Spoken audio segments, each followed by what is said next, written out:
ассалому алайкум бинандаҳои азизи гиромӣ. нашри муфассали барномаи иттилоотии ахборро мустақиман аз телевизиони Тоҷикистон манзуратон мегардонад. 2 июл дар қасри миллат асосгузори сулҳу ваҳдати миллӣ пешвои миллат президенти ҷумҳурии Тоҷикистон муҳтарам Эмомалӣ Раҳмон, вазири федералии корҳои хориҷӣ Иньясио Касис, вазири федералии молия Карин Келлер-Зутер ва раиси Бонки миллии Швейтсария Томас Ҷорданро ба ҳузур пазируфтанд. дар мулоқот масоили ҳамкории Тоҷикистону Швейтсария ва робитаҳои онҳо дар чорчӯби созмонҳои байналмилалию минтақавӣ баррасӣ гардид. мо Конфедератсияи Швейтсарияро шарики боэътимоди худ дар арсаи байналмилалӣ медонем ва кишвари шумо дар сиёсати хориҷии Тоҷикистон мақоми хоса дорад. изҳор доштанд дар оғози вохӯрӣ сарвари давлат муҳтарам Эмомалӣ Раҳмон. густариши минбаъдаи робитаҳо дар ҳама соҳаҳои мавриди таваҷҷӯҳи тарафайн аз қабили бахшҳои сиёсӣ, робитаҳои байнипарлумонӣ, иқтисодӣ ва кишоварзӣ судбахш номида шуд. ҷалби сармояи Швейтсария ва технологияҳои муосири он ба рушди соҳаҳои гидроэнергетика, саноати сабук ва хӯрокворӣ, фарматсевтика, истихроҷ ва коркарди захираҳои табиӣ, рақамикунонии иқтисодиёт зарур шумурда шуд. ҷонибҳо зимни мулоқот ҳамчунин оид ба роҳандозии ҳамкорӣ дар бахшҳои дигари судовар аз ҷумла сайёҳӣ, равобити зичи фарҳангиву башарӣ ва илму маориф табодули афкор намуданд. аз ҳамоҳангиҳои доимӣ дар чорчӯби созмонҳои байналмилалӣ ва минтақавӣ оид ба масъалаҳои калидии замони муосир изҳори қаноатмандӣ карда шуда, дастгирии доимии Швейтсария дар татбиқи ташаббусҳои ҷаҳонии Тоҷикистон дар соҳаи обу иқлим таъкид гардид. дар рафти мулоқот ҳамчунин ҳамкорӣ дар самти мубориза бар зидди терроризм, ифротгароӣ, тундгароӣ, инчунин ҷиноятҳои муташаккили фаромарзӣ аз ҷумла қочоқи маводи мухаддир ва ҷиноятҳои киберӣ муҳокима карда шуд. сарвазири ҷумҳурии исломии покистон муҳтарам Шаҳбоз Шариф бо сафари расмӣ ба ҷумҳурии Тоҷикистон ташриф оварданд. дар фурудгоҳи байналмилалии Душанбе меҳмони олиқадрро сарвазири ҷумҳурии Тоҷикистон Қоҳир Расулзода ва дигар шахсони расмӣ истиқбол гирифтанд.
امروز در دایره سفر رسمی سروزیر جمهوری اسلامی پاکستان شهباز شریف به جمهوری تاجیکستان مراسم استقبال رسمی مهمان والامقام در میدان قصر ملت برگزار گردید.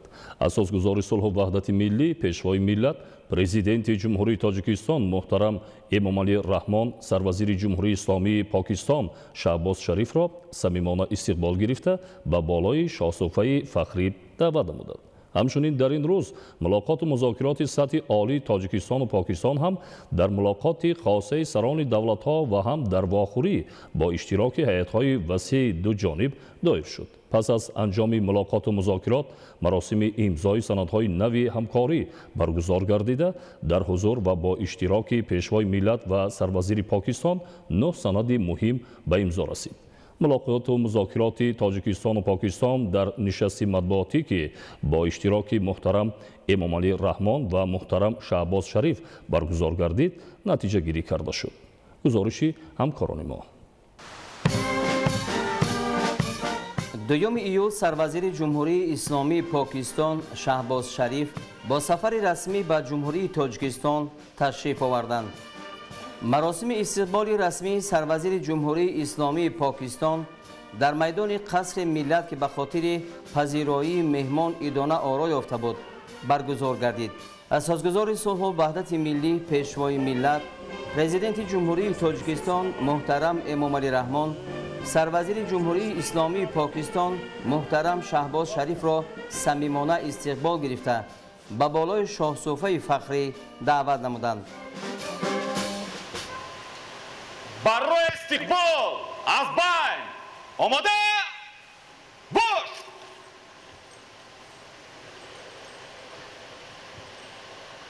جناب عالی سروزیر جمهوری اسلامی پاکستان بتالیون قراول فخری با مناسبت تشریف رسمی شما به سرزمین جمهوری تاجیکستان صف آراسته شد. کماندیر بتالیون قراول فخری پدپالکونیک حافظ‌زاده.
سلام تشكر.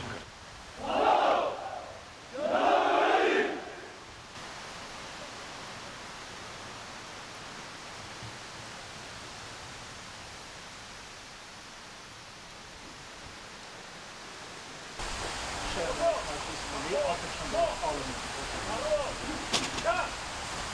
Chairman of the Lower Chamber of Parliament, the Prime Minister, Head of Executive Office of the President,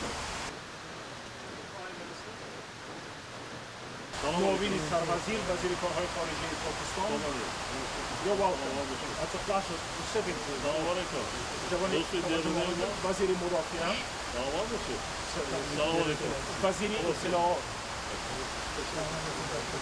جوانی خاص سروزیر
برادر گرامی شهباز شریف، من شما را صمیمانه به جمهوری تاجیکستان خیر مقدم میگویم. از دیدار با شما خیلی شاد هستم. بار دیگر من شما را صدقاً برای انتخاب گردیدن به مسند عالی سروزیر جمهوری اسلامی پاکستان تبریک و تهنیت میگویم. شما را بار دیگر در جمهوری تاجیکستان خوش آمدید میگم. باوری کامل دارم که این سفر شما باز مناسبت و همکاری های دو کشور دوست و برادر را به سطح های صفتا نو بلند میبردارد. بار دیگر خوش آمدید برادر. تشکر زیاد برادر عزیز من پرزیدنت امام علی رحمان. من خیلی خرسند هستم که در اینجا حضور دارم در یک کشور خیلی زیبای تاجیکستان و علال خصوص در شهر دوشنبه و این سفر اولین من به شهر دوشنبه است و من خیلی میندار هستم برای تکلیف شما برای تشریف از کشور شما و من انتظاری محاکمه های خیلی جالب با شما در رفتی در شهر دوشنبه باشد و ما در یک جایگی مناسبت های برادران ما را تحکیم می‌باشیم و به سطح عالی می‌رسانیم در سمت‌های گوناگون، در سمت‌های سودا، سرمایه‌گذاری، فرهنگ و اینچنین مناسبت‌های استراتژیکی و ما شما را با راهبری خیلی خوب شما در کشور تاجیکستان تبریک میگویم و تبدیل در دادن به کشور به یک کشور معاصر رشد کرده. تشکر زیاد بار دیگر برای تکلیفتون و از دیدار شما خیلی شاد هستم. سرور دولت محترم امام علی رحمان مهمان عالی قدر سروزیر جمهوری اسلامی پاکستان محترم شهباز شریف و هیئت رسمی این کشور را به تاجیکستان خیر مقدم گفتند. ما امکانیت‌های تجارتی و اقتصادی پاکستان، موقع استراتژی و نفوذ آن را در منطقه آسیای جنوبی و جهان اسلام خیلی مهم می‌دانیم. از این رو علاقمند تحکیم و توسعه همکاری خود با کشور برادر پاکستان هستیم. تاکید داشتند در آغاز ملاقات پیشوای ملت محترم امام علی رحمان. در جریان واخوری فعالیت کمیسیه مشترک بین حکومتی اوید به همکاری تجارتی، اقتصادی و علمی و تکنیکی و مجموعی مسائل وابسته به گسترش همه‌جانبه پیوندهای تجارتی و اقتصادی تاجیکستان و پاکستان محاکمه گردید. در این ضمن جانب‌ها خواهان گسترش بیشتر رابطه‌ها در ساحه‌های تجارت، سرمایه‌گذاری، نقلیات، انرژتیک، بخش‌های مختلف صنعت از جمله صنعت سبک و خوراکواری، استخراج و کارکرد معدن و کشاورزی شدند. همچنین با مقصد وسعت دادن جنبه‌های دیگر همکاری برگزاری جلسه گروه‌های مشترک اوید به نفت و گاز، انرژتیک، شورای مشترک صاحبکاران، فورم صاحبکاری تاجیکستان و پاکستان و تأسیس دادن شورای مشترک شرکت‌های بارکشانی دو کشور ضرور شمرده شد. جانب‌ها ضمن بررسی مسائل همکاری در ساحه انرژتیک تطبیق سریوقتی لایحه کاسه هزار را پیوندگر واقعی کشورهای منطقه فراخ آسیای مرکزی و جنوبی نامیدند. در ادامه ملاقات مسئله دسترسی به دالان‌های بین‌المللی نقلیاتی و بندرهای جهانی، خصوصاً راه‌ها و بندرهای آبی پاکستان محاکمه کرده شده. جانب‌ها به عملی سازی لایحه‌های پیوست‌شوی دو کشور دوست توسط راه‌های ماشینگرد و آهن دقت زیاد دادند. رشد همکاری دو جانبه در سمت لوجستیک و بررسی امکانات‌های تأسیس دادن مرکزهای لوجستیکی در یکی از منطقه‌های جنوب تاجیکستان و شمال پاکستان به منفعت کار دانسته شد. گسترش رابطه‌ها در ساحه‌های علم و معارف، جدا کردن بورسیه‌ها برای دانشجویان، رشد مناسبت‌های فرهنگی و بشردوستی و تندرستی از مسائل‌های دیگر مذاکرات سطح عالی بود. جانب‌ها ضمن واخوری اوید بر روند تشویش‌آور به ثبات گردیدن وضع جهان، آسیب پذیر شدن نظام امنیت بین‌المللی و منطقوی و مبارزه با تهدید و خطرهای فراملی تبادل اندیشه نمودند. از همکاری پیوسته تاجیکستان و پاکستان در چهارچوب سازمان‌های بین‌المللی و منطقوی اظهار قناعتمندی کرده شد. با کشور دوست پاکستان جهت پشتیبانی دائمی از تشبس‌های مهم تاجیکستان در جاده آب و اقلیم اظهار منتداری کرده شد. در رفت ملاقات و مذاکرات سطح عالی تاجیکستان و پاکستان همچنین اوید به دیگر مسائل مبرم مورد توجه جانب‌ها گفتگوی سودمند صورت گرفت. پس از انجام ملاقات و مذاکرات سطح عالی تاجیکستان و پاکستان، مراسم امضای سندهای نو همکاری برگزار گردیده در حضور و با اشتراک پیشوای ملت و سروزیر پاکستان 9 سند مهم به امضا رسید. پرزیدنت جمهوری تاجیکستان محترم امامعلی رحمان و سروزیر جمهوری محترم شهباز شریف به اظهارات مشترک بین جمهوری تاجیکستان و جمهوری اسلامی پاکستان از نتیجه سفر دولتی سروزیر جمهوری اسلامی پاکستان و جمهوری تاجیکستان و سازشنامه شریکی استراتژی بین جمهوری تاجیکستان و جمهوری اسلامی پاکستان امضا گذاشتند.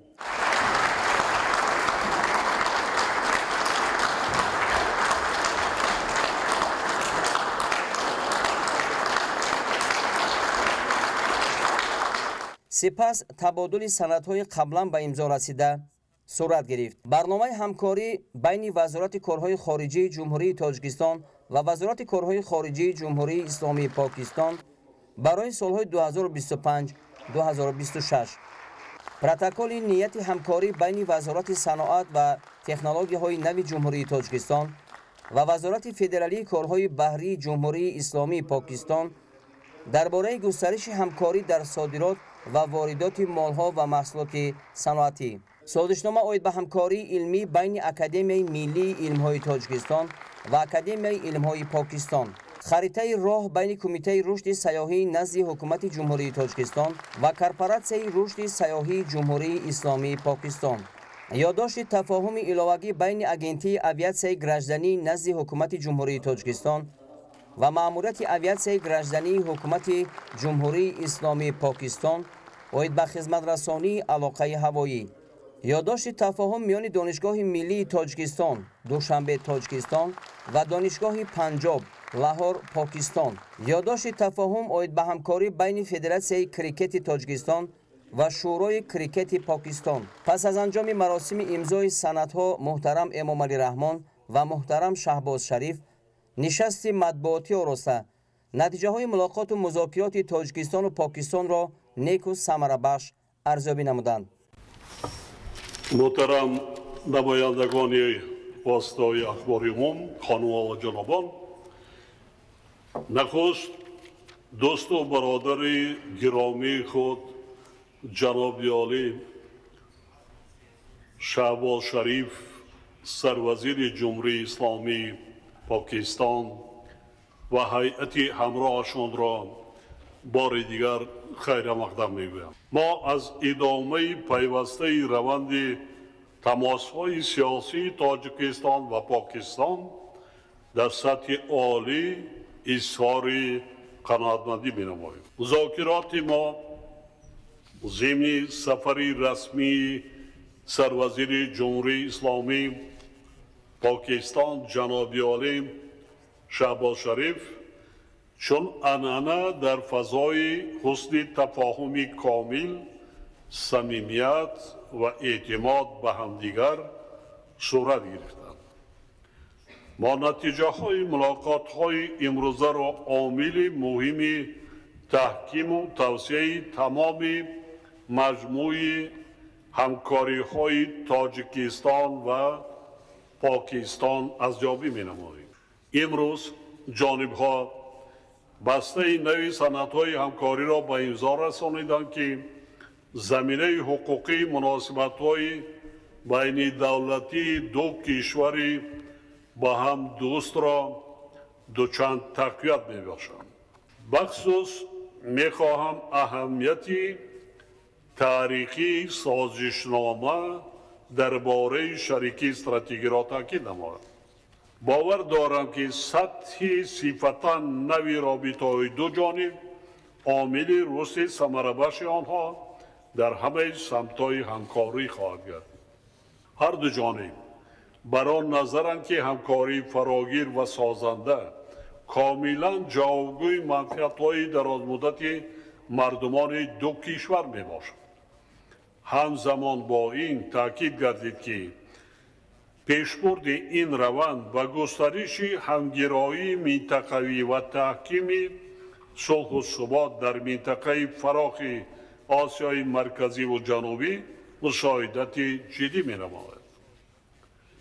ما سطح امروزه همدستی و اعتماد سیاسی میان دو کشور را بلند ارزیابی نموده، مکالمه منتظم و پرمضمون سیاسی را عامل تکان دهنده همکاری‌های گوناگون جنبه دو جانب می‌دانیم.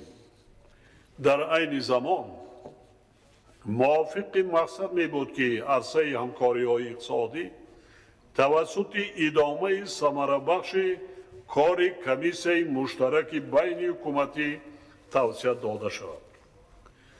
در جریان ملاقات سطح عالی ما به طور مفصل مجموعه مسائل مناسبت‌های تجارتی و اقتصادی، علمی و تکنیکی و فرهنگی دو جانبه را مورد بررسی قرار دادیم. وابسته به این امکانات فراوان گسترش مناسبت‌های دو جانبه در همه این سمت‌ها ذکر کرده شد. همچنین اهمیت توسعه همکاری‌های اقتصادی مخصوص تاکید کردیم. قابل تذکر است که سال روان در اثر مقررات سازشنامه ماه دکمبر سال 2022 به امضا رسیده. درباره تجارت ترانزیتی بار اول از پاکستان کاروان ماشین‌های بارکش شرکت ملی لوجستیکی پاکستان به تاجیکستان وارد شد. ما امید داریم که دایره‌های سرمایه‌گذاری کشور دوست پاکستان در فعالیت منطقه‌های آزاد اقتصادی تاجیکستان و تطبیق لایحه‌های بزرگ میانه آن اشتراک فعال و سودمند خواهند داشت. این علاوه خصوص به برنامه‌های رشد صنعت، انرژتیکا، انفراستراکتور انرژتیکی و نقلیاتی، سیاحی، معارف و تندرستی تعلق دارد. یکی از لایحه‌های دارای اهمیت منطقوی و برای کشورهای آسیای مرکزی و جنوبی مهم برنامه کسا هزار میباشد. جریان تطبیق این لایحه منطقوی انتقال نیروی برق در مرکز دقت ما قرار داشت. تاجیکستان کشوری محصور با خشکی است. در این زمینه ما بار دیگر منفعتداری خود را به استفاده بری امکانات بندرهای بحری پاکستان و شبکه‌های موجوده ترانزیتی برای توسعه تجارت در سطح منطقه تاکید داشت. هر دو جانب نسبت به موضوعات گسترش همکاری فرهنگی و بشری نیز توجه خاصه ظاهر نمود. در رابطه با این از جانب ما به اهمیت عملی نمودن لایحه‌های مشترک در ساحه‌های معارف و تندرستی و توسعه رابطه‌های علمی و تکنیکی اشاره کرده شد. ما دایر به نامگوی فراخ مسائل مبرم منطقوی و بین المللی مبادله افکار نمودیم.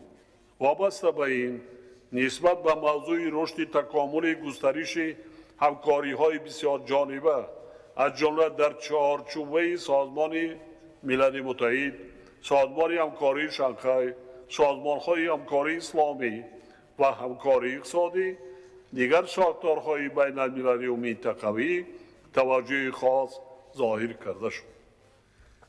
ضمن محاکمه وضعیت امروزه منطقه، قضیه افغانستان مورد دقت دو جانب قرار داشت. جانب تاجیکستان بر آن است که ثبات کامل و برقراری اجتماعی و اقتصادی افغانستان برای تأمین امنیت و رشد همکاری‌های منطقوی اهمیت خاصه دارد. با این منظور تاجیکستان همیشه منفعتدار است که در این کشور همجوار صلح و امانی پایدار حکم فرما باشد.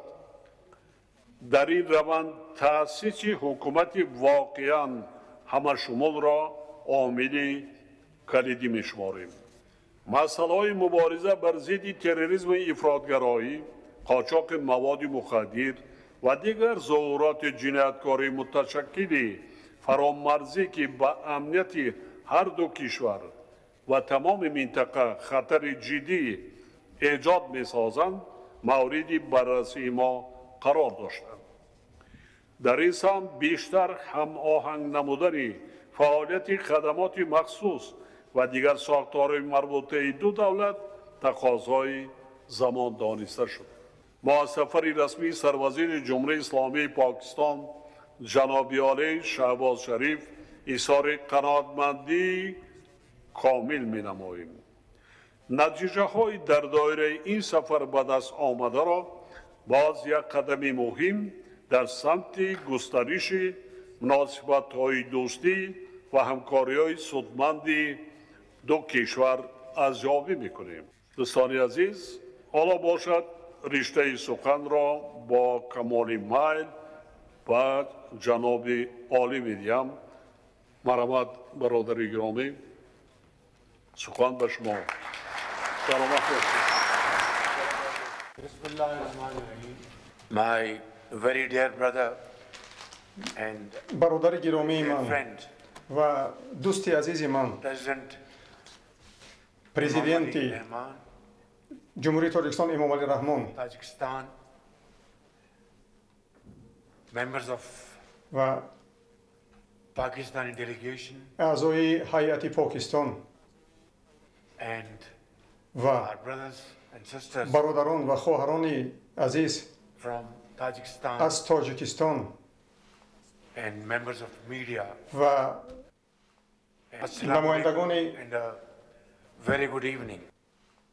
وسایط اخبار عامه، My شامتون dear بخیر brother باشد. President, جناب عالی، برادر گرامی من، since we have landed همین که ما به وارد تاجیکستان شدیم، your great country and our brotherly country, Tajikistan, کشور برادر و دوست و زیبای شما تاجیکستان corner در هر and at every place we کنجش، visited هر جایی که ما امروز رفتیم we saw ما دیدیم، great signs of ما very warm welcome. این قبول خوب را دیدیم، این بهترین پذیرایش گرم و جوشان را دیدیم و من باید بگویم We're all که very overwhelmed. همه ما واقعا این مهر اینقدر زیاد است Welcome to و واقعا پذیرایی myself.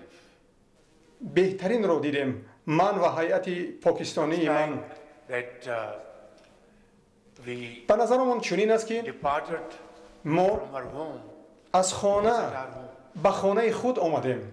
از خانه برآمدیم و به خانه خود آمدیم و The best این manifestation بهترین نشان دهنده آن می باشد که relations. این عکاس آن می باشد که ما برادر هستیم. Today we have signed امروز ما many MOUs چند تا which will سندهای be helpful مهم را in به امضا رسانیدیم furthering our relations. که برای پیشرفت همکاری های ما کمک می رساند. و در اینجا خیلی گفته شد، مخصوص تذکر دادنی هستم درباره به امضا رسانیدن سازشنامه درباره همکاری های استراتژی. جناب عالی، میخوام شما را تبریک گویم Joining hands برای کوشش های شما to sign this agreement جهتی به امضا رسانیدن این سازشنامه go a long way که این سازشنامه یک حیات و in furthering our امید آینده دارد و تکان میدهد این مناسبت های برادری را و البته our avenues of cooperation و این همکاری های ما را in time. توسعه می بخشد. And I want to assure you, و من شما را میخواهم باوری کنانم I که would work very closely with من با شما خیلی زیج همکاری خواهم کرد. further cement our جهت باز هم relations تحکیم بخشیدن همکاری های برادرانه میان من و شما، نه تنها in the field of در ساحه کشاورزی، تعلیم و تحصیلات، تندرستی promotion of our و پیشبرد investments, سرمایه گذاری. expanding our اما ما کوشش میکنیم که توسعه رو، trade, as you have just mentioned, یعنی طوری که در اینجا شما گفتید، توسعه تجارت کنیم.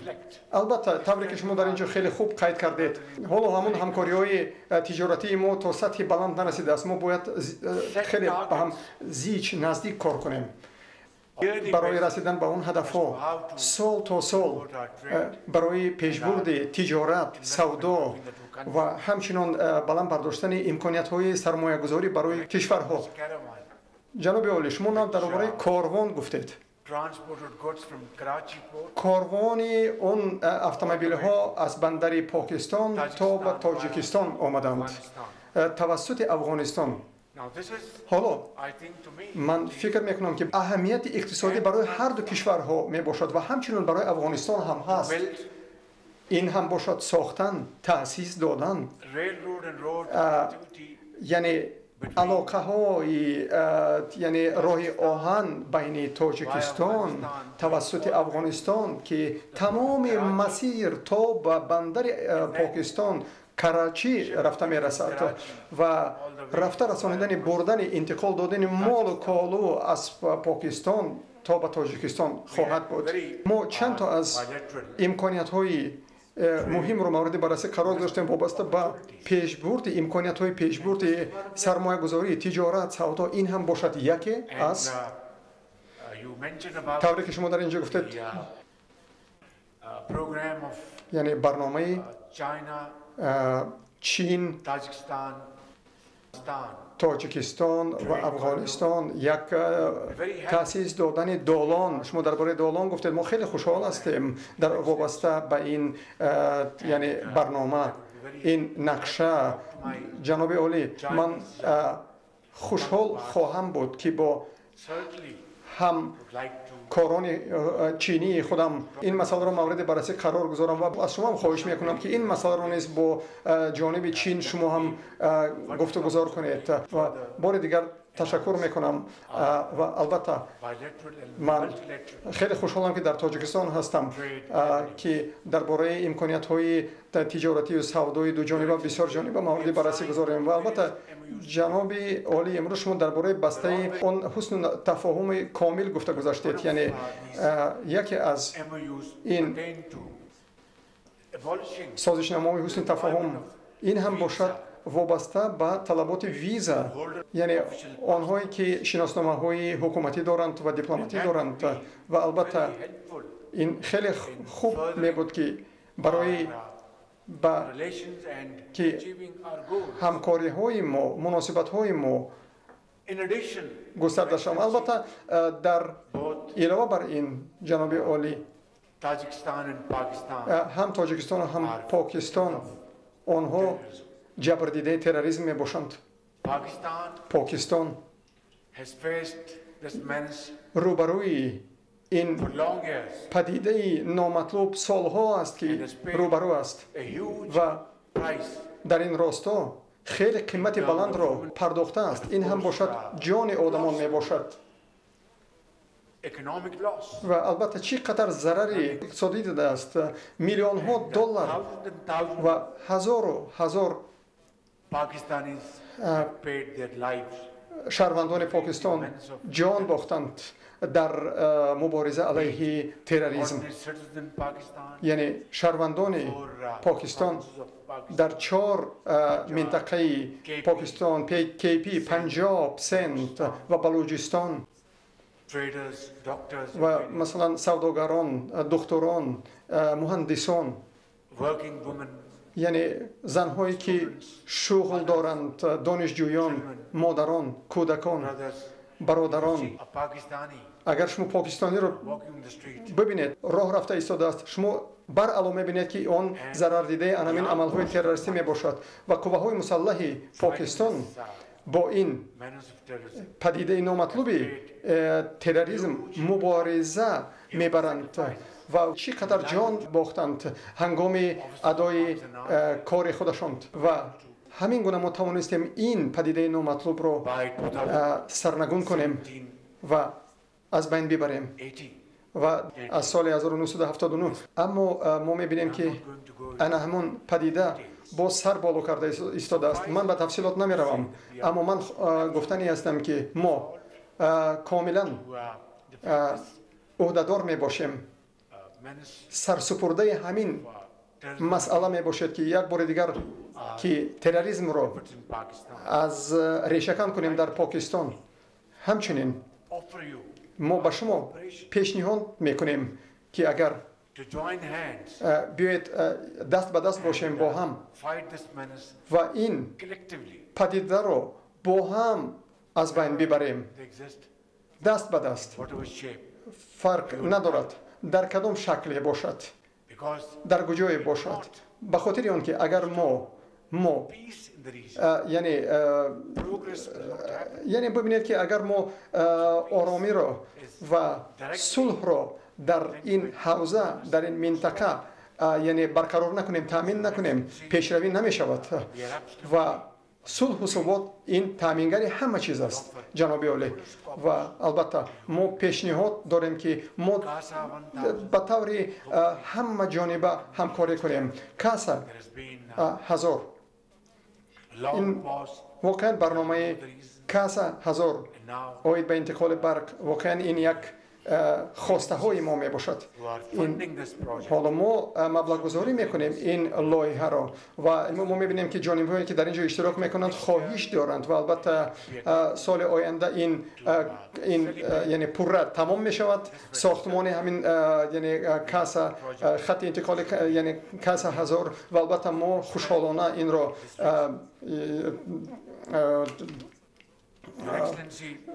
خوشحالی میکنیم و البته جناب عالی ما امروز ما با چالش های گوناگون روبرو هستیم. تمام جهان جنگ در اوکراین، مثلا اون در غزه، اون حالت ناگوار در غزه و قریب 40,000 فلسطینی ها جان خود را باختند، هزارها کودکان و هزارها مادران، پدران واقعا کشته شدند و این یک جنوساید است که انسانیت در تاریخ خود هیچ وقت ندیده است، هیچگاه ندیده است. unheard of. و البته اون یعنی بدی هایی که شدند اصلا تاریخ ندارند. Condemned پاکستان this genocide. این جنسیت رو محکوم میکند And و I've read a statement و اظهارات رسمی کرد با and Pakistan سود بین المللی equally جنایتی condemns what's happening in و Indian occupied Kashmir. یعنی در اون کشمیر غصب شدن است پاکستان محکوم میکند اون غصب قسمتی که کشمیر می باشد و این هم باشد واقعا در این قسمت آسیای جنوبی Fair and just solution of اینقدر کار Kashmir. یعنی کاری بد انجام داده شد Resolutions این هم باشد چقدر قطعنامه ها قبول کرده شدند UN and Security Council. در سطح سازمان ملل متحد And similarly, و Your Excellency, اسامبله گنرالی و جناب عالی raise our voice ما واقعا صدای خود را بلند کردیم Palestine, برای پشتیبانی کردن مردم فلسطین due rights و برای اما یعنی ما گفتیم که یعنی آن آزادی حق به آزادی حق و حقوق آنها اعتراف کرده شود و ما برای آن یعنی صدا بلند کردیم که صلح و ثبات در آنجا پایدار باشد globally. اما و نه تنها در آنجا بلکه در تمام کره زمین. جناب عالی من میخواستم Thank once again.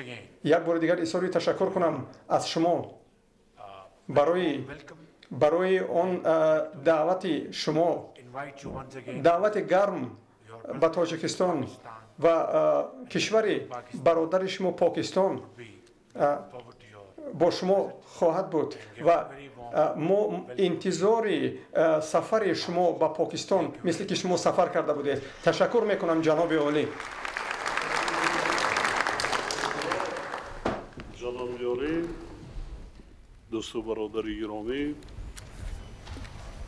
از دعوت شما جهت انجام دادن بازی از سرزمین پاکستانی دوست صدقاً می‌دارم.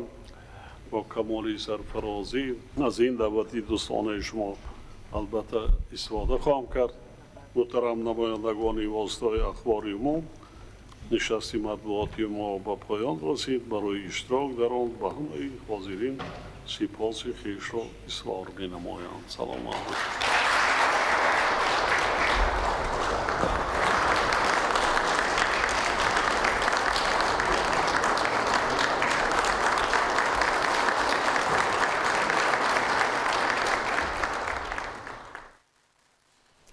ادامه اخبار. در جلسه گروه الکتوراتی خزینه بین المللی اسعار و بانک عمومی جهانی که بار نخست در جمهوری تاجیکستان برگزار گردید، مسئله های تأمین ثبات مالیوی، تحکیم نظام بانکی، دستگیری لایحه های مربوط به تشکل اقتصادی سبز و گسترش رقمی کنونی مورد محاکمه قرار داده شد. دلشاد حکیمزاده و فرهاد واسع گزارش می‌دهند. ҳайати иштироккунандагони ҷаласаи гурӯҳи электорати хазинаи байналмилалии асъор ва бонки ҷаҳонӣ 1 июли соли равон аз маҷмаи истиқлол ошноӣ пайдо намуданд. зимни боздид аз маҷмаи истиқлол бо таъриху тамаддуни кӯҳанбунёд, фарҳангу оин, ёдгориҳои гаронарзиш, ҳунарҳои мардумӣ, асбобҳои мусиқӣ, либосҳои миллӣ ва нигораҳои таърихии халқи тоҷик аз наздик шинос шуданд.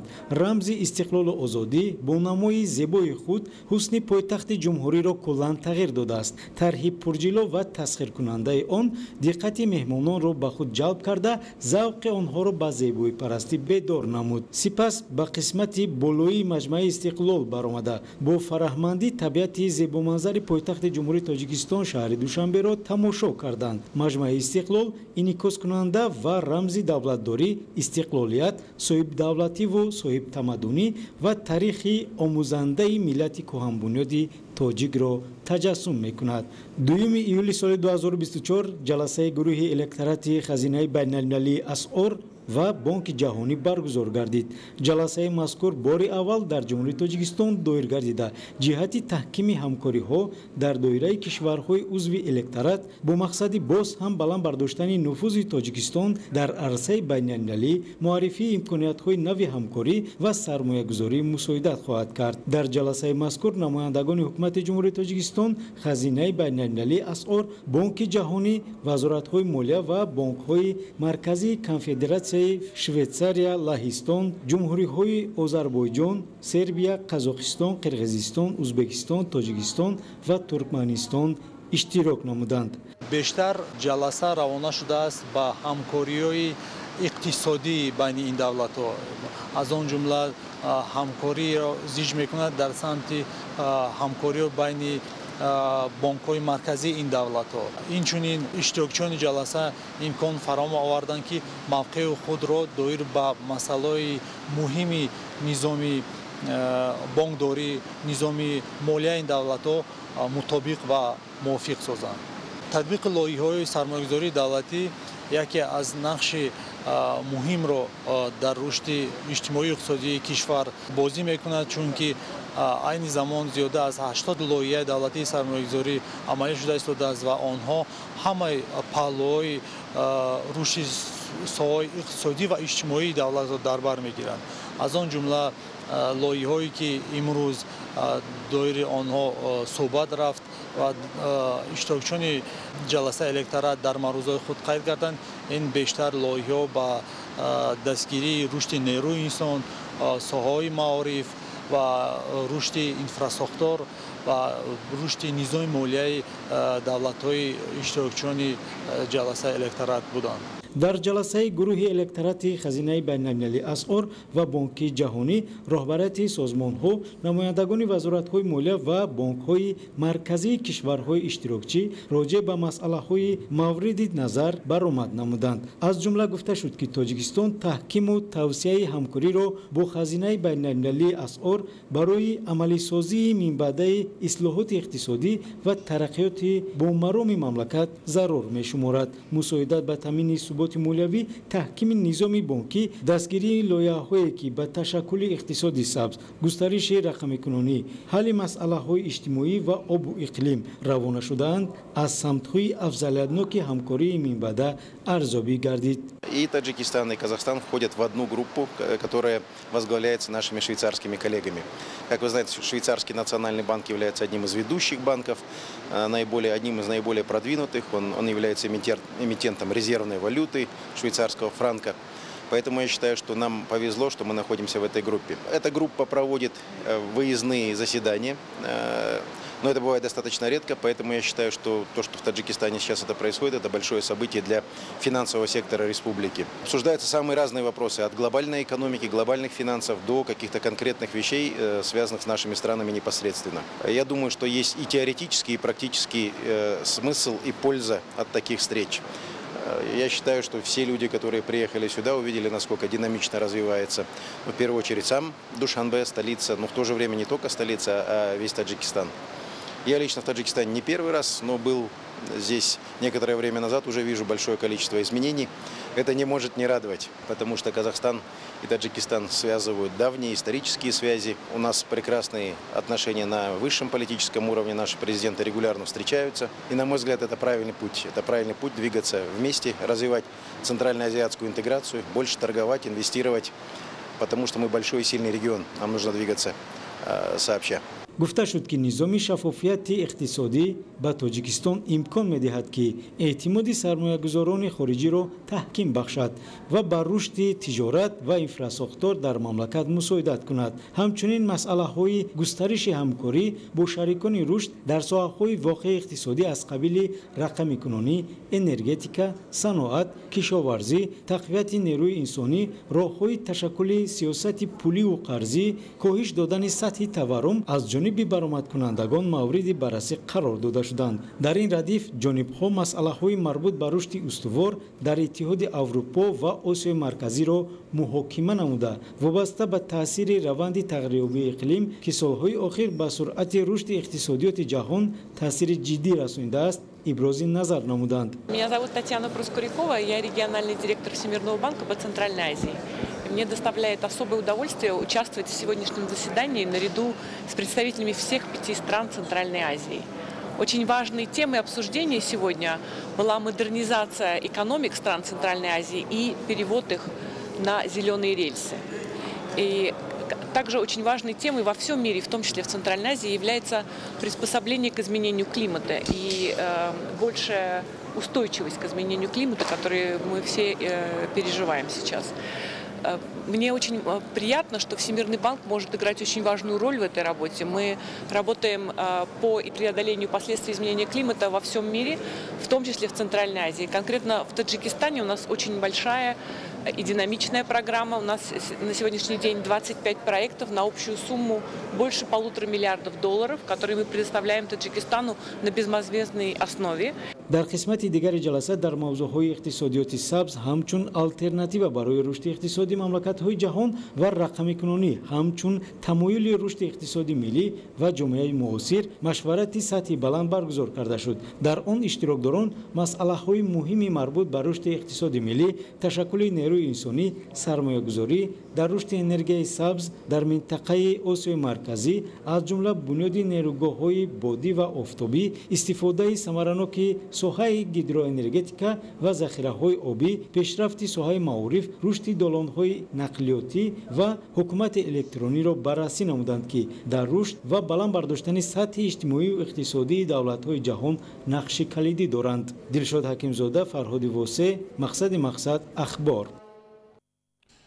раванди ободонӣ, донишу малака, азму иродаи қавӣ ва нақшаҳои муосири созгорро тақозо менамояд. дар ин масир раванди ободонии пойтахти мамлакат шаҳри Душанберо метавон намунаи олии ибрати ҷараёни бо таҳарруки ободониву пешрафт унвон кард.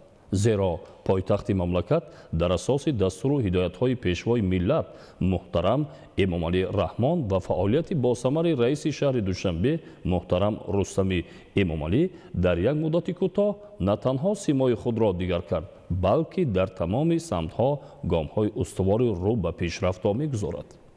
мавзӯъро Манучери Ализода гузориш медиҳад.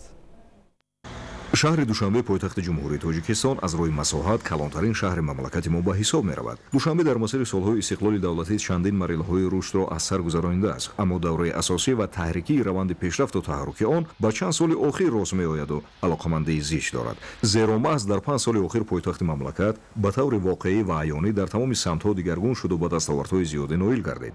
танҳо ба зебогӯии эстетикӣ ва мурури он аҳамияти хосса дода шуда барои ба роҳ мондану рушди ин раванд мутахассисони касбӣ ҷалб гардиданд. дар ин баробар корхонаҳои махсус таъсис дода шуданд, ки дар заминаи он ҳамзамон ҷойҳои нави корӣ муҳайё гардид. чанде аз меъёрҳои ҷаҳонӣ ки бозгӯи онанд, ки ин ё он шаҳр муосиру пешрафта аст, муҳайё пойдор будани омилҳои зерин аст: амнияту субот, тозагӣ, нақлиёти ҷамъиятӣ, шаҳри сабз, майдончаҳои варзишӣ барои кӯдакону калонсолон, дур будани бозорҳои азим аз марказ ва дар канори шаҳр ҷойгир кардани онҳо, таҳркашӣ ва сохтмонҳо. ин ҳамаро дар пойтахти мамлакат шаҳри Душанбе баръало мушоҳида мекунем. аммо дар саргаҳи ин меъёрҳо аввалан суботу оромӣ ҷойгир аст, ки он низ дар пойтахти мамлакат ҳукмфармост. дар шаҳри Душанбе таҳти роҳбарии раиси шаҳри Душанбе муҳтарам Рустамӣ Эмомалӣ ва таваҷҷӯҳу ҳидоятҳои пешвои миллат муҳтарам Эмомалӣ Раҳмон дар чанд соли охир корҳо дар тамоми самтҳо бомарон, ҳадафмандона ва суръати баланд ҷараён доранд, ки натиҷаи он боиси тараққиёти пойтахти мамлакат гардидааст. ҳамагӣ дар чанд соли охир чандин боғҳои фарҳангиву фароғатӣ, майдону хиёбонҳо, мактабу боғча, корхонаҳо ва иншооти дигар дар сатҳи баланд сохта ва ба истифода дода шуданд. таи чанд соли охир дар шаҳри Душанбе чандин чорабиниҳои сатҳи байналмилалӣ доир гардид, ки меҳмонон аз тамоми ҷаҳон аз чанд ҷиҳат мафтун шуданд, ки яке аз онҳо ин зебоӣ, тозагӣ ва ҷараёни ободонӣ дар пойтахти мамлакат аст. ватани мо Тоҷикистони азиз ҷашн дорад ва шаҳри Душанбе ҷиҳати сазовор ҷашн гирифтани тантанаи истиқлоли давлатӣ ва маъракаҳои дигари сиёсӣ ки моро дар пешанд омодагии ҷиддӣ дорад. шаҳре ки дар саргаҳи тамоми дастоварду бартариятҳояш аввалан суботу оромӣ ҷой дорад ва зери ливову сояи ин неъмати бебаҳо тамоми ҷанбаҳои дигари он ҷон мегиранду месабзанд. این همه زیبایی که ما همه روزا در شهر دوشنبه در 4 فصل سال میبینیم در مثال شور و اویزه‌ها، تازگی، زیبایی گلگشت و خیابان و راهروها در اصل زحمت خیلی زیاد رو تقاضا میکند که اساس آن را نگاه و نظر و ذوق بلند در بر میگیرد و این تنها یکی از عامل‌های پیشرفته بودن شهر دوشنبه است. پهلوی دیگر باشد ثبات و آرامی، فراوانی مغازه و بازارها، دسترسی اهالی شهر به نقلیات جمعیتی، باغچه‌ها، مکاتب تحصیلات میانه و عمومی و ده‌ها پهلوهای دیگر که بازگوی مترقی بودن پایتخت مملکت ماست. روند آبادی شهر دوشنبه را با چینک ماه و سال نه بلکه با روز و ساعت میتوان دید و احساس کرد و در واقع دوشنبه از خود قلب سالم و جوانی را میماند که با نبض منظم در تپش است. منوچهر علیزاده، معروف عبدالله، اخبار. تدبیرهای آبادانی به استقبال جشن 35 سالگی استقلالیت دولتی جمهوری تاجیکستان در شهر و ناحیه‌های ولایت مختار کوهستان بدخشان طبق نقشه ادامه داشته، در این زمینه شرایط معاصر و ضروری بیشتر برای فعالیت و حیات ساکنان فراهم می‌گردد. شرح موضوع در گزارش ماهیره طاهر. даврони соҳибистиқлолии мамлакат бо ташаббуси созанда ва бунёдкоронаи асосгузори сулҳу ваҳдати миллӣ пешвои миллат президенти ҷумҳурии тоҷикистон муҳтарам Эмомалӣ Раҳмон дар шаҳру ноҳияҳои вилояти мухтори кӯҳистони Бадахшон чандин иморатҳои зебову замонавӣ сохта ба истифода дода шуданд. ин аст ки дар маркази маъмурии вилояти мухтори кӯҳистони Бадахшон шаҳри Хорух ҷараёни корҳои сохтмонӣ дар биноҳои баландошона бо суръати баланд рафта истодааст. марҳилаи нави рушди вилояти мухтори кӯҳистони Бадахшон дар саҳифаҳои тарихи диёр нақши созгор мегузорад. айни замон дар шаҳри Хорух корҳои бунёдӣ дар иҷроити мақомоти иҷроияи ҳокимияти давлатии шаҳр, маркази хизматрасонии савдои панҷошона дар бозори марказӣ, маркази хизматрасонии Душанбе Сити, китобхона, иттифоқи Касаба, ҷамъияти саҳмии кушодаи Орион Бонк ва сохтмони бинои Нуошона ва инчунин корхонаи саноатӣ пешрафта истодааст. лозим ба қайд аст ки сохтмони нахустин бинои 12 ошона рӯ ба рӯи бинои мақомоти иҷроияи ҳокимияти давлатии вилояти мухтори кӯҳистони Бадахшон бо зербинои махсус барои ҷобаҷогузории нақлиёти сабукрав идома дорад. дар ошонаи якум маркази савдо ва бинои ҷамъияти саҳмии кушодаи Орион Бонк, дар ошонаҳои дуюм, сеюм ва чорум меҳмонхона ва дар ошонаҳои боло хонаҳои истиқоматӣ бунёд мегарданд. ба гуфтаи мутасаддиёни сохтмон барои пешбурди корҳои сохтмонӣ масъулияи лозимӣ дастрас буда беш аз 46 нафар сохтмончиён аз ҷамъияти саҳмии кушодаи СТС иншоот дар таххонаи бино ба корҳои бунёдӣ банд мебошанд. бинои 12 ошона бо назар дошти апартаментҳо ва хонаҳои истиқоматӣ дар шаҳри Хорух мебошем. сохтмони мазкур аз моҳи октябри соли 2023 оғоз гардида буд. айни ҳол корҳои заминӣ дар иншоот ба этмом расонда шудааст ва корҳои оҳанубетонӣ дар тамоми то нишонаи нол дар таххона ва нишонаи нол ба анҷом расудааст. ҳозир корҳои арматурбофӣ дар сутунҳо, бетонрезии сутунҳо дар ошонаи якум рафта истодааст. феълан барои пешбурди корҳои сохтмонӣ тамоми шароитҳои лозимӣ муҳайё буда масъулияи сохтмонӣ аз пойтахти мамлакат шаҳри Душанбе оварда мешавад. сохтмончиён бо хӯроки гарм таъмин буда азм доранд ки корҳои бунёдиро мутобиқи нақшаи пешбинӣ шуда ба анҷом расонда ин иморати зеборо бо тамоми шароитҳо дар пешоруи 35 солагии истиқлолияти давлатии ҷумҳурии Тоҷикистон ба истифода супоранд. моҳира طاهر، مبارکشای رستم، شهر خروغ. اخبار. با افتخار جشن 35 سالگی استقلالی دولتی در ناحیه یاوان کارهای آبادانی و سازندگی وسعت می‌یابد. از جریان تدبیرهای آبادانی در ناحیه یاوان محمد رجب عبدالله‌زاده گزارش می‌دهد.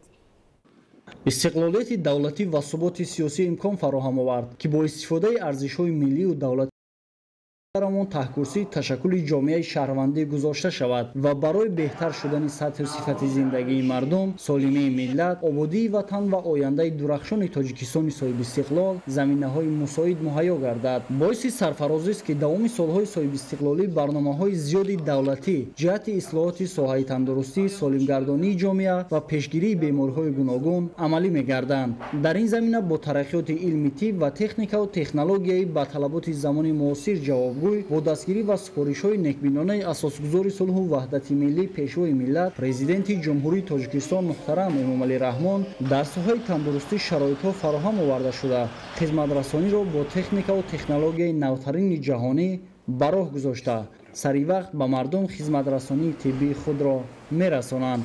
همه طبیبانی که در بیمارخانه مرکزی فعالیت میکنند باز هم سطح و صفت خدمات طبی را خوبتر نموده با اهالی خدمت طبی را باز هم در صفت بلند و با درجه بلند برداشته خدمت رسانند. در این زمینه بیمارخانه مرکزی ناحیه یاوان در روند کارهای آبادانی بخشیده به استقبال جشن پرافتخار ملی 35 سالگی استقلالیت دولتی جمهوری تاجیکستان از تعمیر باصفت برآورده شده و پیشرفته‌ترین دستگاه و تجهیزات طبی تامین کرده شده است که این در بلند برداشتن سطح خدمترسانی به ساکنان مساعدت می‌نماید. در بیمارخانه طبیبان دارای ملکه کسبی فعالیت نموده در همه بخش‌های مختلف با ساکنان کمک سریوقتی خود را می‌رسانند. باید قید کرد که دستاورد و نوگانی‌ها عین زمان در ساحه تندرستی در مملکت به نظر می‌رسد. این خود دلیل ردناپذیری آن است که ساحه مذکور در مملکت رشد یافته ایستاده است. محمد رجب عبدالله‌زاده، دولت فیض‌الله، ناحیه یاوان،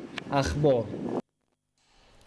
ساختمان راه اتومبیلگرد آبگرم نورآباد سال 2021 آغاز گردیده کارهای ساختمانی با مرام ادامه دارد. در این مدت راهسازان با استفاده از شرایط موجوده توانستند کارهای زیاد ساختمانی را با صفت بلند انجام دهند. گزارش همکارانمان در این خصوص. امروز کارهای ساختمانی با استفاده تکنیک و مکانیزم‌های ضروری در راه اتومبیلگرد آبگرم نورآباد با سرعت بلند جریان دارد. کارهای ساختمانی در مرحله یکم با جلب متخصصان بلند اختصاص به راه مانده شده است. تا امروز بند و بست پلها و خواباندن جویبارهای آبرو در قطعه مذکور به انجام رسانیده شده. خبط اولی راه اسفالت پوش گردیده است. طبق لایحه در قطعه مذکور دو نقب یکم قندک با درازی بیش از 1600 متر و قرغاج با درازی 1700 متر بنیاد می شود. کارهای ساختمانی در نقب‌ها در دو بست ادامه دارد. همچنین ساختمانی 5 عدد پلی با درازی 466 متر تجدید و برقراری یک عدد پلی موجوده، ساختمان تکه دیوارها، قبورهای آبگذر، وصل و نصب نوه‌های آهن و بتونی، اینچنین نصب علامت‌های راه و بنیاد دیگر انشاءات ضروری پیش بینی گردیده است. باید گفت که بعد از تجدید و نوسازی راه مذکور با کاتگوری 3 تکنیکی داخل گردیده، از دو خط حرکت عبارت بوده. پهنای راه از 12 متر تا 15 متر برابر می باشد. با مقصد شناسایی از رفت کارهای ساختمانی راه اتومبیلگرد آبگرم نورآباد، نمایندگان بانک رشد آسیا و مسئولین مرکز تطبیق لایحه‌های تجدید راه‌ها دیدن نمودند. بعد از تجدید و نوسازی راه مذکور، رفت و آمد دائمی ساکنان در تمام فصل سال تامین می‌گردد. روند اجرا و عملی لایحه همه روزه از جانب متخصصان نظارت کرده می شود. بنیاد و نوسازی راه اهمیت بزرگ اقتصادی و اجتماعی داشته در بیشتر گردیدن سطح زندگی اهالی و رشد اقتصادیات مملکت زمینه استوار می‌گذارد. شاهزاده دیبک، مقصد اخبار. давоми солҳои соҳиби истиқлолӣ дар заминаи амалишавии тадбирҳои давлату ҳукумати мамлакат соҳаи тандурустӣ низ рушду нумӯ карда дар баробари бунёду навсозии иншооти сершумори соҳа кадрҳои ба талаботи замони муосир ҷавобгӯ омода гардиданд. имрӯз бо омӯхтани таҷрибаи пешрафтаи соҳаи тибби ҷаҳон табибони тоҷик дар тоҷикистон усулҳои нави табобати бемориҳои дилро ба роҳ монданд. гузориши Зафар Қаюмзода ва Баҳодури Қурбон. дар доираи ҳамкории судманди ҳукумати ҷумҳурии тоҷикистон бо кишварҳои ҷаҳон, табибони тоҷик ва давлатҳои хориҷ ҷиҳати омӯзиши таҷрибаи пешқадами табобати бемориҳои гуногун сафарбар мегарданд. дар ин замина мутахассисони соҳаи ҷарроҳии тоҷикистон усулҳои муосирро омӯзиш, коркард ва таҷриба намуда барои бартараф намудани бемориҳои мураккаб ки бо шароит ва усулҳои анъанавӣ мушкил буд ба табобат фаро мегиранд. ҳамин тавр табибони маркази ҷумҳуриявии илмии ҷарроҳии дилу рагҳо бори аввал тарзи нави табобати вайроншавии назми дилро дар мамлакат анҷом доданд. тамоми кӯшишу талошҳои ҳукумат ба солимгардонии аҳолӣ равона карда шудааст. мас бо дастгирӣ ва кӯмакҳои бевосита асосгузори сулҳи ваҳдати миллӣ, пешвои миллат, президенти ҷумҳурии тоҷикистон муҳтарам эмомалӣ раҳмон имрӯз барои ташхису табобати бемориҳо тамоми саъи кӯшиш роҳандозӣ шудааст.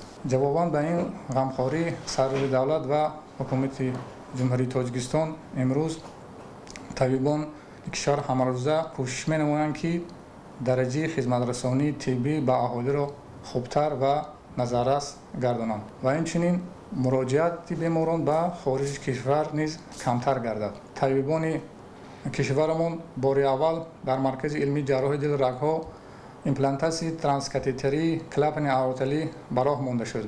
стенози клапани аорталӣ яке аз ҷарроҳии мураккаби ҷарроҳии дил рагҳо ба шумор меравад ва ин намуди ҷарроҳӣ пештар бо таври буриш ба амал оварда мешуд ва заҳмати зиёдеро аз тарафи табибон талаб мекард. имрӯз ба роҳ мондани чунин амалиёти ҷарроҳӣ дар ин марказ метавонад оризаҳои баъди ҷарроҳӣ камтар шаванд ва инчунин беморҳо дар муддати кӯтоҳ пурра шифо ёбанд ва ба шуғли асосии худ баргарданд. гирифтори ин бемориҳо яъне ки стенози клапани аорталӣ бештар беморони синни соли калон ба шумор мераванд ва барои ҷарроҳии кушода эҳтимолияти оризаҳои гуногун ҷой дорад. бинобар ин ин намуде ки имрӯз дар ин марказ роҳандозӣ шудааст метавонад тамоми беморҳо дар ҳама синни сол ба амал оварда шавад. асбоби сунъии танзимкунандаи зарбазании дил андозаи хурд дошта ба ковокии дили бемор ҷойгир карда мешавад ва барои кашишхӯрии мураттаб ва дурусти дил хизмат менамояд. муолиҷа дар заминаи омӯзиши таҷрибаи пешқадами ҷаҳонӣ ва истифодаи таҷҳизоти нодири тиббӣ ба роҳ монда шудааст ки натиҷабахш аст. ба роҳ мондани усулҳои нави ҷарроҳӣ ва истифодаи васеъи технологияи муосир дар табобати бемориҳои дил аз ҷониби табибони тоҷик қадами бузург дар роҳи ҳифзи сиҳатии аҳолӣ мебошад. ин тадбир мусоидат бар он мекунад ки беморон дигар бо харҷи зиёди маблағ барои табобат ба кишварҳои хориҷ нараванду табобатро дар ватани худ гиранд. дар амал ҷорӣ намудани боз як амалиёти нави ҷарроҳӣ дар соҳаи тибби мамлакат далели он аст ки давлату ҳукумати мамлакат ба ин соҳаи ҳаётан муҳим таваҷҷӯҳи хоса зоҳир намуда баҳри фаъолияти кормандони соҳа тамоми шароит ва имконоти муосирро фароҳам овардааст. зафар хаймзода, баҳодури қурбон, ахбор.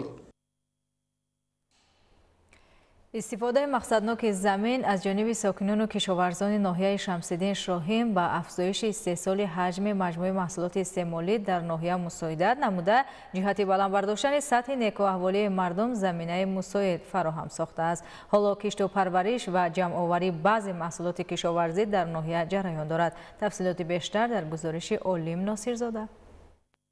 اقلیم مساعد ناحیه شمس‌الدین شاهین برای رشد ساحه کشاورزی و عملی ساختن تدبیرهای مشخص در این سمت موافق میباشد. وابسته به تقویت فعالیت استحصالی، افزون نمودن نتیجه ها که مقصد تامین فراوانی محصولات و به این وسیله بلند برداشتن سطح نیکوحوالی مردم و کاهش دادن سطح کمبیزاتی در مملکت دانسته می شود، با توجه و دستگیری های حکومت کشور امکانیت ها تا رفت بهتر میگردند. اقلیم مساعد، توجه و دستگیری حکومت مملکت، فراهم آمدن شرایط و امکانات ضروری و در همه زمینه روانه گردیدن زحمت صادقانه دهقانان ناحیه شمس‌الدین شاهین ولایت ختلان باعث بر آن شده است که فراوانی محصولات استعمالی را نایل گردیده به این وسیله در تطبیق هدف استراتژی حکومت مملکت تامین امنیت آذوقه‌واری سهم مناسب گذارند. دوره به دوره کشاورزان تجربه استحصالی خویش را تکمیل داده از اصول و واسطه‌های معاصر کشت و پرورش محصولات ثمرناک استفاده نموده ایستادند. طبق معلومات ها حالا در 8 جماعت‌های دهاتی ناحیه مساحت عمومی زمین‌های کارم 8162 گکتار را تشکیل می‌دهد. دهقانان امروز در همه بخش‌های خواجگیداری فعالیتی نظررس دارند. تاکنون در میدان 7682 گکتار غله‌دانگی‌ها، 20 گکتار سبزوات، 40 گکتار پالزی، 97 گکتار کارتوشکا و دیگر نوع زراعت‌های کشاورزی کشت گردیده است که عین زمان در حالت نشوونمای خوب قرار دارند. جمع‌آوری خوراک درشت چاروا که طبق نقشه دورنما 46200 تن میباشد تا امروز 11024 تن جمع‌آوری شده است که 24% نقشه را تشکیل می‌دهد. همچنین میدان عمومی کشتی یونوشقا 1386 گکتار بوده جمع‌آوری و ذخیره‌نمایی خوراک چاروا در ناحیه جریان دارد.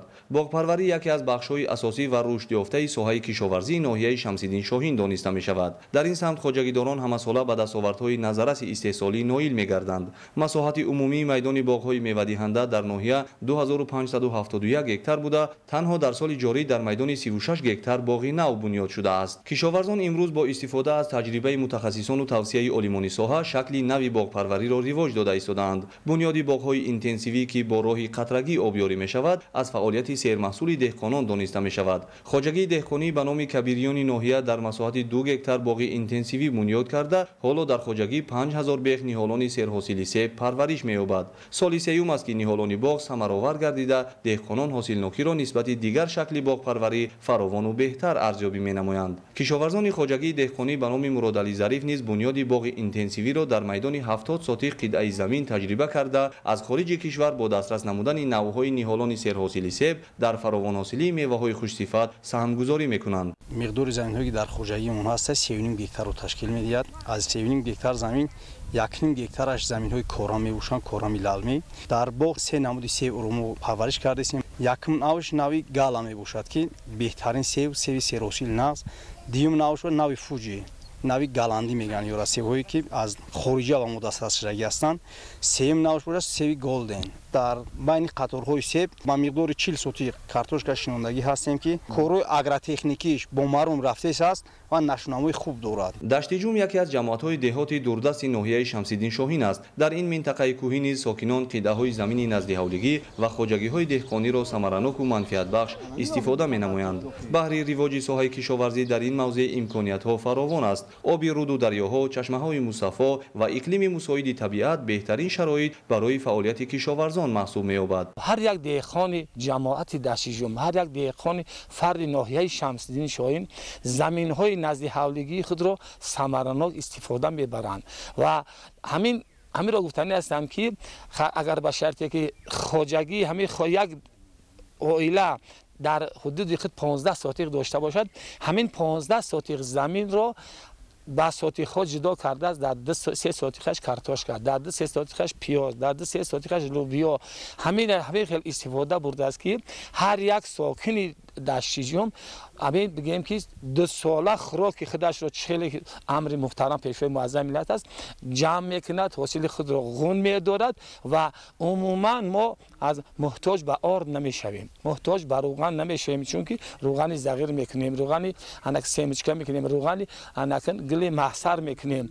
خب گندم، جو، نخود، لوبیا همه همین ها را ما میکنیم. دهقانان قطعه‌های زمین کارم را مقصدناک استفاده نموده در نتیجه مهنت اهلانه کشت و پرورش همه نوع‌های سبزوات و پالزی، غله‌دانگی‌ها و زراعت‌های لوبیاگی را به طور وسیع به راه مانده‌اند. عین حال نشونمای خوبی محصولات کشت گردیده از مهنت صادقانه و رعایت قاعده‌های اگراتکنیکی پرورشی آن بشارت می‌دهد. برای کشت و پرورش کارتوشکا نیز اقلیم این موضع مساعد است. با نظر داشت چنین عامل‌ها ساکنان در پرورش این نوع محصولات به نتیجه‌های افزاینده نائل گشته ایستادند. خانواده نیازوف‌ها در سمت فعالیت شایسته دهقانی یکی از عائله‌های نمونوی دانسته می‌شود. زیا نیازوف همچون کارمند شبکه برقی ناحیه و همسرش انور بی رفیعه به حیث همشیره طب در بیمارخانه حدود جماعت دهاتی دشت جوم فعالیت می‌نمایند. نوابسته از فعالیت در مؤسسه‌های دولتی، آنها عائلوی در وقت‌های فارغ از کار با کمک فرزندان و نبیره‌ها قطعه‌های زمین نزد حولگی را ثمراناک استفاده می‌برند. عین حال نتیجه مهنتشان را که ثمر دلخواه به بار آورده است جمع‌آوری نموده ایستادند. پامیدور، بادرینگ،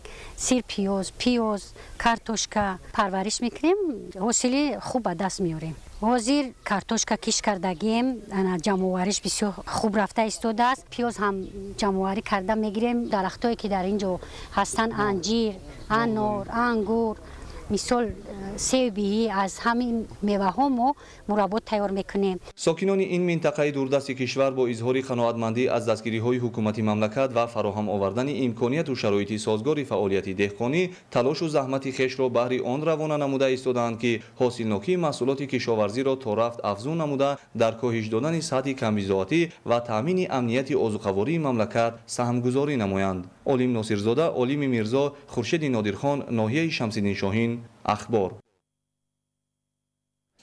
امسال زحمت و تلاش دهقانان ولایت سوخ ثمری بیشتر به بار آورد و محصولات کشاورزی از جمله میوه و سبزوات، غله‌دانگی و پالزی‌ها فراوان است. حالا جمع‌آوری حاصل ادامه دارد. اما روزا تنها کشاورزان جماعت دهاتی زرزمین ناحیه باباجان غفورов بیشتر از 100 تانه پامیدار جمع‌آوری نموده وارد بازارهای شهر و ناحیه‌های مملکت می‌نمایند. гузориши абдуваҳоби абдусаттор ва илёси бобуҷон.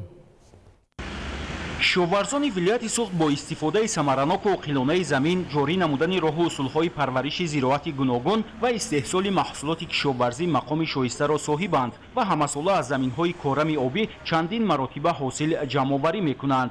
дар кишту парвариши зироат ва истеҳсоли маҳсулоти кишоварзӣ саҳми деҳқонони ноҳияи Бобоҷон Ғафуров бештар аст. ҳамасола дар ноҳия бо васеъ намудани майдони кишт ва риояи қоидаҳои агротехникӣ ҳосилнокии тамоми намуди зироат баланд ва ҳаҷми истеҳсоли маҳсулоти кишоварзӣ зиёд карда мешавад. дар ноҳия дар самти кишту парвариши зироати кишоварзӣ хусусан истеҳсоли помидор таҷрибаи кишоварзони деҳоти зарзамин намунаи ибрат аст. имсол дар деҳоти мазкур дар масоҳати 500 гектар помидор кишту парвариш карда шуд ки имрӯзҳо ҷамъоварии ҳосил бо маром идома дорад. бино ба маълумоти масъулон ҳамарӯза аз заминҳои ҳосилхези зарзамин бештар аз 100 тонна помидор ҷамъоварӣ карда мешавад ва саҳми деҳқонони ин минтақа дар таъмини бозорҳои пойтахти мамлакат шаҳри Душанбе ва вилоятҳои Суғду Хатлон бо ин намуди маҳсулот назаррас мебошад.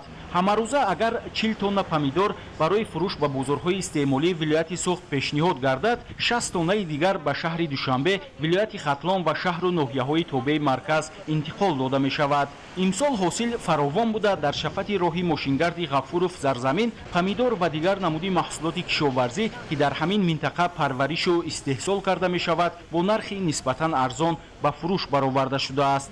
дар замине ки мо истодем 1 гектар 85 сотих помидори султон, премьера, ҳама хел намудҳои помидор мекорем, ҳосили хуб мегирем. То 60 тонн 70 тонн помидор мегирем аз ҳар гектар. баъди помидор турбу шалғам мекорем, хошокҳои барои чорва мекорем, кишти такрорӣ мекунем.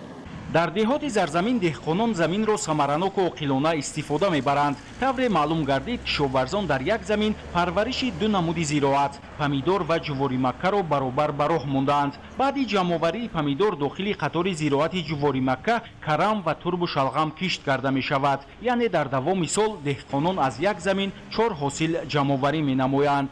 аз 28 март сар карда дар ниҳолҳои помидор шинонда мешавад. дар байни он бо мақсади соя намудан ва мутобиқ намудани иқлиме ки ҳавои гарм ҳам обҳои зери замин баланд мебошад, ҷувори макка киш карда мешавад. ин ҳам бо мақсади гирифтани ҳосили дон, ҳам бо мақсади самаранок истифода бурда. баъд аз ин аз моҳи 15 июл сар карда ниҳолҳои карам омода карда мешавад ва байни он ниҳолҳои караму турку шалғам ба дуюм кишт гузаронда мешавад ки яъне аз як замин 3-4 ҳосил гирифта мешавад. имсол заҳмату талоши деҳқонони вилояти Суғд самари бештар ба бор овард ва маҳсулоти кишоварзӣ аз ҷумла меваю сабзавот ва полезиҳо фаровон буда ҷиҳати беталаф ҷамъоварӣ намудани он тадбирҳои зарурӣ амалӣ карда мешаванд.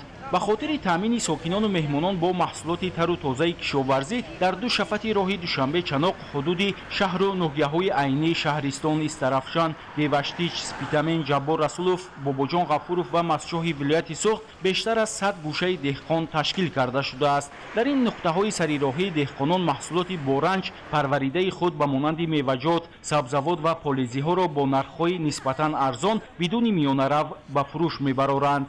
дар ҷамъияти деҳоти деҳмои ноҳияи Ҷаббор Расулов роҳи Душанбе Чаноқ 10 гӯшаи деҳқон ташкил карда шудааст. ҳамарӯза дар гӯшаи деҳқон 20 тонна маҳсулотҳои кишоварзӣ ба фурӯш бароварда мешавад. помидор, бодаринг, карам استحصالات خودمون برای در اینجا فروش میمونیم. راهگذران راه دوشنبه آمدگی و دیگر جای آمدگی راهگذران از ما خریداری میکنن. бо роҳи такрори истеҳсолкунӣ низ фаровонии бозор таъмин карда мешавад. хоҷагидорони вилояти Суғд баъди ҷамъоварии ғалла, картошка ва сабзавоти барвақтӣ дар заминҳои холишуда кишти такрории зироатро васеъ ба роҳ мондаанд. дар ноҳияи Бобоҷон Ғафуров ки деҳқононаш дар истифодаи самараноки замин таҷрибаи ғанӣ доранд, имсол дар майдони 4000 гектар такроран зироат киш мекунанд. дар ноҳия асоси кишти такрориро зироати мошу лӯбиё, тарбузу харбуза, лаблабу, шалғам, сабзӣ, ҷуворимакка, бодирингу помидор ва карам ташкил дода, хоҷагидорон барои гирифтани ҳосили дилхоҳ, додани озуқа, обмонӣ ва коркарди заминро мутобиқ ба талабот ба роҳ мондаанд. дуюм кишта саркадагӣ 320 гектар ба нақша гирифтагӣ 220 гектараша тамом кардем. помидор, бодирин, бо мош, лӯбиё, خربوز تربوزه همش ما میکاریم. من زمین تیار کردیم، آبگاه سر میکنیم. ما هر سال از کشتی تکراری حاصل فراوان میگیریم. ما با تاکید خوجگیداران تنها با مهنت حلال و فداکارانه و استفاده مقصدناک زمین میتوان با تطبیق همه‌جانبه یکی از هدفهای استراتژی حکومت مملکت تامین امنیت عضوخواری کامیاب شد و در برابر تامین بازار داخلی با محصولات تر و تازه کشاورزی امکانیت تقویت بخشیدن اقتدار صادراتی مملکت نیز زیاد میباشد. عبدالوهاب عبدالستار، الیاس باباجان، ولایت سوخت، اخبار. حکومت جمهوری تاجیکستان برای رشد ساحه کارتوشکا پروری تدبیرهای عملی را راه اندازی نموده میدان کشت و استحصال کارتوشکا را زیاد می‌نماید. گزارش نوبتی در این خصوص. ناحیه لخش از کلانترین ناحیه‌های کارتوشکا پروری جمهوری به شمار رفته. سالها باز خواجگی‌ها با کمک حکومت جمهوری تاجیکستان، وزارت کشاورزی و عالمان ساحه در جاده افزایش میدان کشت و استحصال نان دوم به پیشروی‌های عظیم نائل گردیده ایستادند. این است که سال جاری در پرتو دستور و هدایت‌های پیشوای ملت پرزیدنت جمهوری تاجیکستان محترم امامعلی رحمان دهقانان از زمینه‌های موجوده عاقلانه و ثمرناک استفاده نموده میدان کشت کارتوشکا را نسبت به سال گذشته زیاد کردند. خواجگیداران ناحیه لخش در همه شکل‌های خواجگیداری در میدان 5368 گکتار کشت کارتوشکا گذاراندند که نشونمای کارتوشکا خوب ایدی نرم نمودن جویک‌های کارتوشکا و با آبمانی و از علف‌های بیگانه تازه نمودن میدان کشت مشغول هستند. نشونما خوب است. ناحیه ما ناحیه اگراری هستند. اقتصادیات ناحیه ما از همین کشت و کار کارتوشکا وابسته می باشد. دهقانان حرکت دارند که در موسم این سال حاصل خوب گیرند و بازارهای کشورمان رو مرکز رو با محصولات‌های کشاورزی غنی نمایند. دشت‌های جرگتال، لخش، سرخاب، لخش بالا، سرتالا و بوستان از موضع‌های کشباب کارتوشکا کار به شمار رفته. حاصلناکی قطعه‌های علاهیده از 280 تا 450 سنتنری از هر یک گکتار را تشکیل می‌دهد. این است که کانال‌های پیازی، غولامه، سرتالا و موگ سر وقت تعمیر کرده می‌شوند تا در موسم آبیاری یگان مشکلی ایجاد نشود. زیرا طلبات کارتوشکا در قیاس به دیگر زراعت‌ها با آب بیشتر میباشد. در این ناحیه دوردست کشورمان سالها باز پایگاه تجربوی انستیتوت باغپروری و سبزواتکاری اکادمی علم‌های کشاورزی تاجیکستان فعالیت داشته. نقش عالمان ساحه در پرورش و رویانیدن نوهای نوی تخمی‌های خوشصفت سرحاصل کارتوشکا در شرایط منطقه‌های بلندکو نظررس میباشد. اینجا چند نمود کارتوشکا هست. انا تاجیکستان، سرخاب، گالا ای بلاروس اومدگی، بیگرازا با دیگه ای بلاروس آوردگی با 7 نمود کارتوشکا است. که امسال کارتوشکا نسبت سال گذشته خوب است. استفاده عاقلانه زمین، تخمی‌های خوشصفت، با جا آوردن قاعده‌های اگرتکنیکی، پرورش نوهای نوی تخمی در شرایط موضع‌های بلندکوه را دهقانان باعث افزایش میدان کشت و استحصال کارتوشکای خوشصفت و بلند برداشتن حاصلناکی زمین معنیداد می‌کنند. این است که اهل زحمت خواجگی‌های کارتوشکا پرور سال تا سال مساحت کشت کارتوشکا را زیاد کرده ایستادند. از جمله 46% مساحت کشت کارتوشکای ناحیه به دهقانان جماعت دهات لخش بالا راست می‌آید. سال جاری دهقانان جماعت دهات لخش بالا زیاده از 1268 گکتار کارتوشکا کشت نمودند. نسبت سال گذشته قریب 60 گکتار زیاد می باشد و این حال دهقانان لخش بالا در موردی آبیاری کارتوشکا مشغول هستند. ما نقشه داریم که حاصل فراوان به دست بیاریم و بازارهای شهر رو با کارتوشکای خوشصفتی ناحیه لخش تامین نماییم. امروزها نشأونمای قطعه‌های کارتوشکازار در همه خواجگی‌های کارتوشکا پروری ناحیه لخش خیلی هم خوب بوده. فعالیت با نظام شبکه‌های آبیاری به تامین میدان‌های کارتوشکا با آب پالیزی و افزایش حاصلناکی زمین‌ها مساعدت نموده ایستاده است. اهل زحمت خواجگی‌های کشاورزی ناحیه لخش بهره آن جد و جهد دارند که سال جاری از میدان 5366 گکتار کارتوشکازار حاصل فراوان محصولات استحصال نموده در تامین بازارهای کشورمان با کارتوشکای خودصفت استحصال خودی سهم ارزنده خود را گذارند. ایدیگولی محمود، دادرجان مرزازاده برای برنامه اخبار از ناحیه لخش. тамошобинони азизу арҷуманд ин буд барномаи иттилооти ахбор. خیر سلامت باشید.